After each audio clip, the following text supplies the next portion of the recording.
বছরে 2500 টাকা, মাসে 208 টাকা। এই টাকায় কি একজন কৃষকের ভাগ্য বদলানো সম্ভব? এটা কি ছেলে ভুলানো সান্ত্বনা, নাকি জনপ্রিয় হবার শর্টকাট পথ? প্রধানমন্ত্রীর উপদেষ্টারা হয়তো 208 টাকার হিসাবটা ক্যালকুলেটরই করেছেন, কিন্তু বাংলাদেশের কৃষকরা এর চেয়েও জটিল হিসাব মুখে মুখে করতে অভ্যস্ত। তাদের হিসাবে দিনে 7 টাকারও কম জুটছে, 6 টাকা 93 পয়সা, যা দিয়ে এক কাপ চাও মেলে না। অথচ বর্তমান সরকার এই টাকাতেই বদলাতে চলেছে কৃষি ও কৃষকের জীবন। আসলেই কতটা বদলাবে, চলুন হিসাবটা একটু মিলিয়ে দেখি। আসসালামু আলাইকুম, স্বাগত লিডস নিউজে। সম্মানিত দর্শক, দেশ জুড়ে এখন নতুন আলোচনার নাম কৃষক কার্ড। আরো অনেক কার্ড নিয়ে কথা আছে, কৃষক কার্ড নিয়ে কথা বলবো। এই কার্ড নিছক পরিচয়পত্র নয়, বরং কৃষকের ব্যাংক হিসাব, ভর্তুকি ঋণ এবং বীমা সুবিধার চাবিকাঠি।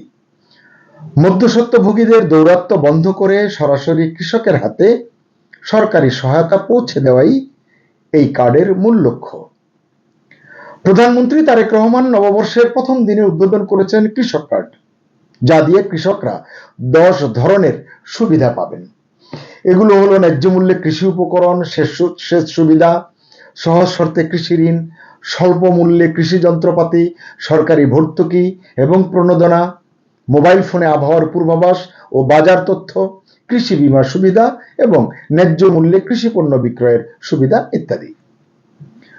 সরকার বলছে আগামী কয়েক বছরের মধ্যে প্রায় 2,75,00,000 কৃষককে, মানে 5 বছরের মধ্যে এই পরিমাণ কৃষককে এই কার্ডের আওতায় আনা হবে। প্রশ্ন উঠছে, এই উদ্যোগ কি আসলেই কোনো ইতিবাচক পরিবর্তন আনবে, নাকি এটা শুধুই প্রতিশ্রুতি পূরণের আয়োজন? নির্বাচনী ইশতেহারে বলেছে, তাই এটি করা হচ্ছে। কি দিচ্ছে আসলে এই কার্ড, চলুন দেখি। এটি এক ধরনের ডেবিট কার্ড, যা সোনালী ব্যাংকের একটি নির্দিষ্ট অ্যাকাউন্টের সঙ্গে যুক্ত থাকবে। এটি জাতীয় ডিজিটাল ডাটাবেজের অংশ, যেখানে একজন কৃষকের প্রায় 45 ধরনের তথ্য সংরক্ষণ করা থাকবে। কৃষকের জমির পরিমাণ, চাষাবাদের ধরন, উৎপাদিত ফসল, আর্থিক লেনদেন সহ গুরুত্বপূর্ণ তথ্য একটি ডিজিটাল প্রোফাইলে সংরক্ষিত থাকবে।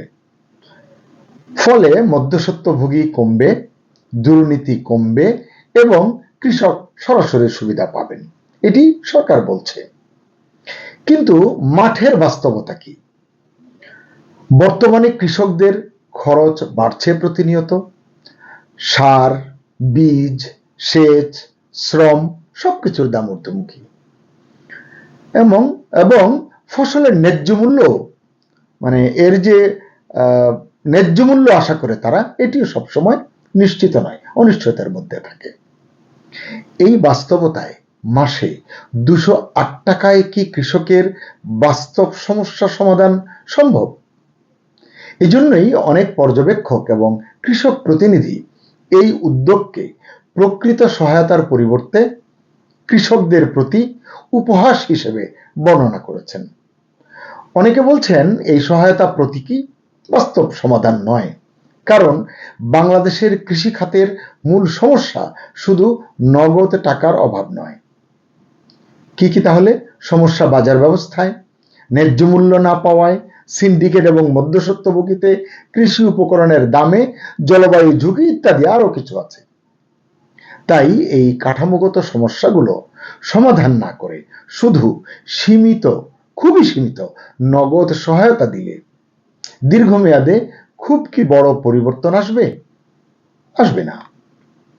তবে নীতি নির্ধারকরা বলছেন এই কার্ড কৃষকদের সম্মান ও স্বীকৃতির প্রতীক। কিন্তু প্রশ্ন, শুধু এই একটি কার্ডেই কি কৃষকের সম্মান নিশ্চিত করা যাচ্ছে বা যাবে?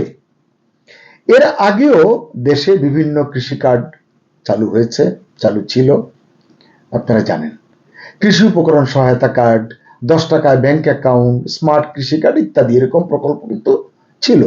কিন্তু অনেক ক্ষেত্রেই প্রকৃত কৃষক শনাক্ত করা যায়নি, ডাটাবেস তৈরি করা যায়নি এবং সঠিকভাবে সুবিধা পৌঁছানোর ক্ষেত্রে সমস্যা দেখা গেছে। প্রশ্ন হচ্ছে, এবার যে নতুন কার্ডটি দেয়া হচ্ছে এটি কি সেই পুরনো সমস্যাগুলো কাটিয়ে উঠতে পেরেছে বা পারবে? মানে সেই জায়গাগুলো খতিয়ে দেখা হয়েছে কিনা। আবার বর্তমান সরকার কিন্তু একটা কর্মসূচিতে আটকে নেই, একাধিক নতুন সামাজিক নিরাপত্তা কর্মসূচি হাতে নিয়েছে। তাদের নির্বাচনী ইশতেহারে অনেক ধরনের প্রতিশ্রুতি ছিল, সেগুলি তারা করছে, ফ্যামিলি কার্ড, ই হেলথ কার্ড, নানান রকমের। কিন্তু এসব কর্মসূচির অর্থ, মানে এই যে এটি করতে তো একটা টাকা লাগবে এবং বিপুল অঙ্কের টাকা, বিন্দু বিন্দু করে সিন্ধু, তো সেই টাকাটা, সেই অর্থটা কোথা থেকে আসবে তার কিন্তু ঠিক নেই। ঠিক নেই মানে নিশ্চয়তা নেই। অর্থ উপদেষ্টা, প্রধানমন্ত্রীর অর্থ উপদেষ্টা বলেছেন ইতিমধ্যে চলমান সামাজিক নিরাপত্তা কর্মসূচিগুলোর, মানে ইতিমধ্যে যেগুলো দেশে চলমান আছে শতাধিক, কিন্তু সেগুলোর অপচয় রোধ করবে তার সরকার এবং সংস্কার করবে। আসলে অপচয় রোধ করবে বলতে এটুকু বুঝি যে এটি যেহেতু আওয়ামী লীগ সরকারের আমলে হয়েছে, 15-16 বছর আওয়ামী লীগ সরকার এটি করেছে, তাদের দলীয় লোকজন প্রাধান্য পেয়েছে, আমাদের দেশের যা কালচার, এখন তাদেরকে বাদ দিতে হবে, যুবলীগ বাদ দিয়ে যুবদল ঢুকাতে হবে, স্বেচ্ছাসেবক লীগ বাদ দিয়ে স্বেচ্ছাসেবক দল ঢুকাতে হবে, আওয়ামী লীগ বাদ দিয়ে জাতীয়তাবাদী দল ঢুকাতে হবে। এটি কিন্তু জনমনে কনসেপশন, মানুষ কিন্তু এটি মনে করে। উপদেষ্টা মহোদয় কিন্তু এর চেয়ে বেশি আর ভেঙে বলেননি আসলে কি অপচয় রোধ করবেন আর কি সংস্কার করবেন। এবং তিনি বলছেন এই অপচয় রোধ এবং সংস্কারের কারণে সেখান থেকে নাকি বেশ কিছু অর্থ আসবে, কিন্তু এটি বলেননি যে কত বা কি পরিমাণ অর্থ তা থেকে পাওয়া যাবে। একই সঙ্গে বলেছেন অভ্যন্তরীণ উৎস থেকেও সম্পদ সংগ্রহ করা যাবে। অভ্যন্তরীণ উৎস থেকে তো বুঝতে পারি রাজস্ব বা আর কি কি আছে সেগুলো সেখান থেকে। এখন সেগুলো নিয়েও তিনি আসলে স্পষ্ট করে কিছু বলেননি। তার মানে ধারণা করা যায়, যদি ভুল না করি, এই পরিকল্পনাগুলো বা এই কথাগুলো আসলে অনেকটা কল্পনা ভিত্তিক। নতুন কিছু করতে হবে তাই করে দিলাম, মানে তাতে কতটা সৃজনশীল প্রকল্প, সৃজনশীল চিন্তা বাজারে দেয়া গেল সেটি বড় কথা নয়, করলাম একটা কিছু, এরকম মনে হচ্ছে অনেকের কাছে। তবে এটি যে একেবারে বাংলাদেশে অনোখা, মানে একেবারে ব্যতিক্রমী, এরকম কিন্তু নয়। বিশ্বের বিভিন্ন দেশে এই কৃষক কার্ডের ব্যবস্থা কিন্তু রয়েছে এবং সেসব দেশে এই কার্ডগুলো বেশ সফলতা অর্জন করেছে, ইতিমধ্যেই সেগুলো প্রমাণিত। যেমন ভারতে পিএম কিষাণ কর্মসূচি আছে, এর আওতায় বছরে প্রায় ৬,০০০ রুপি দেওয়া হয় একজন কৃষককে। এছাড়া কিষাণ ক্রেডিট কার্ড কেসিসি, এর মাধ্যমে 7% সুদে ঋণ দেওয়া হয়, যা সময় মতো পরিশোধ করলে ইনসেন্টিভ আছে, মানে 7 থেকে এটা 3% কমে 4% নেমে আসে। যুক্তরাষ্ট্র, ইউরোপীয় ইউনিয়ন এবং জাপানে সরকারি সহায়তা অনেক ক্ষেত্রে কৃষকদের মোট আয়ের 20 থেকে 50% পর্যন্ত হয়ে থাকে। পাশাপাশি কৃষকরা ফসল বীমা, মূল্য সহায়তা, গ্রামীণ উন্নয়ন কর্মসূচি এবং উন্নত অবকাঠামোর সুবিধাদি পেয়ে থাকেন। পাকিস্তানে কিষাণ কার্ড আছে, এটা কৃষকদের একর প্রতি 30,000 রুপি সুদমুক্ত ঋণ দিচ্ছে, এটি সম্ভবত পাঞ্জাব প্রদেশে প্রচলিত। একজন কৃষক পাকিস্তানের সর্বোচ্চ 1.5 লাখ রুপি পর্যন্ত ঋণ পেতে পারেন। যুক্তরাষ্ট্রে এরকম প্লাস্টিক কার্ড নেই, আছে শক্তিশালী ডিজিটাল প্ল্যাটফর্ম। যুক্তরাষ্ট্রের ফার্ম সার্ভিস এজেন্সিতে কৃষকরা সরাসরি ঋণের পাশাপাশি গ্যারান্টিযুক্ত ঋণ পেয়ে থাকেন, আরো অনেক সুবিধা দিয়ে আছে। চীনে কৃষকদের জমি, ফসল এবং উৎপাদনের পরিমাণ অনুযায়ী ডিজিটাল মাধ্যমে ভর্তুকির টাকা ব্যাংক অ্যাকাউন্টে সরাসরি পাঠিয়ে দেয় সরকার। ইন্দোনেশিয়ায় কৃষক কার্ড আছে, তার নাম হচ্ছে কার্তু তানি। এই কার্ডে কৃষকের ব্যক্তিগত তথ্য, জমির পরিমাণ এবং সারের চাহিদার ডাটাবেস যুক্ত আছে। এছাড়াও এটা ই-ওয়ালেট এবং এটিএম কার্ড হিসেবেও কাজ করে। ভারতের কেসিসি, পাকিস্তানের কিষাণ কার্ড বা ইন্দোনেশিয়ার কার্তুতানি ইতিমধ্যেই প্রমাণ করেছে প্রযুক্তির সঠিক ব্যবহার কৃষকের জীবন বদলে দিতে পারে। সেই তুলনায় বাংলাদেশের কৃষক কার্ডের আর্থিক সহায়তা খুবই সীমিত। শুনলেনই তো, 208 টাকা মাসে, বছরে 2500 টাকা। যদিও অর্থনীতিবিদ এবং বিশ্লেষকরা বলছেন সঠিকভাবে বাস্তবায়ন করা গেলে কৃষকদের পূর্ণাঙ্গ ডাটাবেজ অন্তত তৈরি হবে। এতে সরাসরি সহায়তা দেওয়া সহজ হবে, মধ্যস্বত্বভোগী কমে যাবে এবং ডিজিটাল কৃষি ব্যবস্থার একটা ভিত্তি গড়ে উঠবে। কিন্তু কেউ বলছেন না সীমিত নগদ ভাতা দিয়ে কৃষি খাতের কাঠামোগত প্রতিবন্ধকতাগুলো মোকাবেলা করা সম্ভব নয়, কারণ আমাদের দেশে অনেক রকমের প্রতিবন্ধকতা আছে। এছাড়া কিন্তু আরো একটা ঝুঁকি আছে, সেটা কেউ ভেবেছেন কিনা, হয়তো ভেবেছেন। কৃষকরা টাকা নিয়ে অন্য কোথাও খরচ করলে কি করবেন? এই টাকাটা 2500 টাকা নিয়ে যদি বাজার করে বাড়ি ফিরে, মাছ কিনে বাড়ি ফিরে, তাহলে কি করবেন? এটি কি করে প্রতিরোধ করবেন? এই জন্য কি কঠোর নজরদারির ব্যবস্থা আছে বা থাকবে? ইতিমধ্যেই বিএনপি সরকার প্রথম পর্যায়ে 34,564 পরিবারকে ফ্যামিলি কার্ড দিয়েছে। বললাম যে আরো অনেকগুলো আছে। আগামী 5 বছরে 60 লাখ পরিবারকে এই কার্ড দেওয়ার পরিকল্পনা তাদের, এবং প্রতি কার্ডধারী মাসে পাবেন, প্রতি কার্ডধারী মাসে পাবেন নগদ 2,500 টাকা। তাহলে হিসাব করুন কত টাকা পাবেন, কত টাকা দিতে হবে সরকারকে। এছাড়া সরকারের খাল খনন কর্মসূচি আছে, 5 বছরে 20,000 কিলোমিটার খাল খনন করতে চায় এই সরকার, এবং প্রতি কিলোমিটার খাল খননের কর্মসূচি খরচ 20 লাখ টাকা নির্ধারণ করেছে পানি উন্নয়ন বোর্ড। এখানেও প্রচুর অর্থ লাগবে, এ বিষয়ে কোনো সন্দেহ নেই।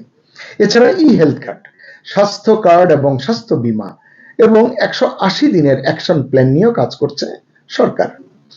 এই যে সরকার নির্বাচনী ইশতেহারের প্রতিশ্রুতিগুলো বাস্তবায়নে কাজ শুরু করেছে, তাদের কোনো নেতা বলছেন যে ভোটের যে চিহ্ন কালি, হাতে কালি, সেটি মুছবার আগেই তারা কাজগুলো শুরু করেছে। এটি প্রশংসনীয় উদ্যোগ, কিন্তু কর্মসূচিগুলো বাস্তবায়নে অর্থ আসবে কোথা থেকে, যে প্রশ্নটি করলাম, এটির উত্তরটি আসলে কি কে দেবেন? অর্থমন্ত্রী, পরিকল্পনা মন্ত্রী, মানে অর্থ পরিকল্পনা মন্ত্রী আমির খসরু মাহমুদ চৌধুরী দেবেন, না অর্থ পরিকল্পনা উপদেষ্টা রাশেদ আল মাহমুদ তিতুমির দিবেন, না প্রধানমন্ত্রী তারেক রহমান দিবেন? স্বাভাবিক প্রক্রিয়া যদি চিন্তা করি, বা এমনিতেই যদি আপনি একটা সহজ সরল চিন্তা করেন, তাহলে আমরা বলতে পারি যে অভ্যন্তরীণ উৎস থেকে অর্থ সংগ্রহ করতে হবে, এটি স্বতঃসিদ্ধ একটি পথ। তাহলে কিন্তু একটি অভিজ্ঞতা আছে, সেটা কি? কর আদায় বাড়াতে হবে।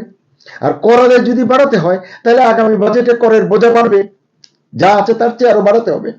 সেটা আবার মধ্যবিত্ত এবং নিম্নবিত্তের উপর চাপ সৃষ্টি করবে। এই জন্যই বলছি, উদ্যোগগুলো ভালো হলেও কতটা বাস্তবায়ন করা যাবে বা বাস্তবায়ন সম্মত, সেই প্রশ্ন কিন্তু উড়িয়ে দেওয়া যাচ্ছে না। হেলথ কার্ড বা স্বাস্থ্য কার্ডও কিন্তু একটা বিরাট প্রকল্প, অনেক টাকা লাগবে এখানে। আমাদের রাজস্ব সংগ্রহের যে অবস্থা, তাতে মনে হয় না খুব বেশি কিছু করা যাবে। জ্বালানি তেলের সংকটে সরকারকে প্রচুর ভর্তুকি দিতে হচ্ছে। সরকারের দায় আছে, একটি কাগজে দেখলাম 23 লাখ কোটি টাকা বা এর চেয়ে কিছু বেশি। সবার মনে তাই আশঙ্কা, আগামীতে যে বিশ্ব অর্থনীতিতে একটা চাপে পড়তে যাচ্ছে, বাংলাদেশের অর্থনীতিও কিন্তু চাপে পড়বে। কারণ বাংলাদেশ এই যে চক্রের বাইরে নয়, বিশ্বের বাইরে নয়, গ্লোবাল ভিলেজের বাইরে নয়, ফলে বাংলাদেশের সামাজিক নিরাপত্তা কর্মসূচিও চাপে পড়বে। এটা নতুন কোনো কথা নয়। এখন পর্যন্ত আমাদের যেটা সান্ত্বনার বা আশ্বস্ত হবার মতো, সেটা হচ্ছে একমাত্র রেমিটেন্স। এই রেমিটেন্স ছাড়া অর্থনীতির প্রায় সব সূচক নিম্নমুখী। বললাম আগে, রাজস্ব আদায় টার্গেট পূরণ করতে পারছে না। সরকার ব্যাংক থেকে ধার করেছে, গণমাধ্যমে দেখেছেন 43 দিনে 41,000 কোটি টাকা ঋণ করেছে। এছাড়াও আরো অনেক ঋণ আছে। এই যে সরকার ব্যাংক থেকে ঋণ করছে, আবার প্রধানমন্ত্রী $200 কোটি ঋণ নেওয়ার চেষ্টা করছেন দেশের বাইরে থেকে, পাওয়া যাবে কিনা সেটি নিয়ে সন্দেহ রয়েছে। IMF তার কিস্তি সম্ভবত 1 বছর পরে দেবে এরকম বলেছে, তার মানে এখন টাকা পাওয়া যাচ্ছে না। বাজেটের জন্য, অর্থ সংস্থানের জন্য অর্থ পরিকল্পনা মন্ত্রী ওয়াশিংটনে গিয়েছেন, সেখান থেকে যদি ভালো অর্থ পাওয়া যায় তাহলে একরকম হবে হিসাব, না পাওয়া গেলে বাজেট কি করে করবেন, মানে এটি আয়োজন করবেন, সেটিও একটি বড় প্রশ্ন। তো এভাবে বলছিলাম যে চলমান সামাজিক নিরাপত্তা কর্মসূচি, যেগুলো বললাম শতাধিক ধরনের প্রকল্প এবং ভাতা চালু আছে, সেগুলো নিয়ে বলতে গেলে অনেক লম্বা সময় প্রয়োজন। আমি বলছিলাম যে সেখানে এই যে চলমান প্রকল্পগুলোকে মানে আমরা কতটা মূল্যায়ন করেছি নতুন প্রকল্পগুলো চালু করার আগে, সরকার করেছে কিনা, উপদেষ্টা করেছেন কিনা। এটি না করলে কিন্তু এই স্বপ্ন হয়তো দুঃস্বপ্নে পরিণত হতে পারে। শুনতে খারাপ লাগবে, কিন্তু এটি নির্মম সত্য। শেষ করে নিয়ে আসি, সুপ্রিয় দর্শক, একদিকে স্বপ্ন, ডিজিটাল কৃষি, আধুনিকায়নের স্বপ্ন, গল্প, আশা, এগুলো আমরা দেখছি। অন্যদিকে বাস্তবতা হচ্ছে সীমিত সহায়তা এবং বাস্তবায়ন করবার অনেক চ্যালেঞ্জ, প্রতিবন্ধকতা। এই দুইয়ের মাঝখানে দাঁড়িয়ে আছে কিন্তু এই কৃষক কার্ড, এমনকি অন্য কার্ডগুলিও। তাহলে আমরা কি বলতে পারি? বছরে 2500 টাকা, মাসে 208 টাকা, এই টাকায় কি বদলাবে আসলে কৃষকের জীবন? তো এর উত্তর তো আমি আপনি এখনই দিতে পারবো না, এর উত্তর দেবে সময় এবং মাঠের বাস্তবতা। সবার জন্য শুভকামনা। আল্লাহ হাফেজ।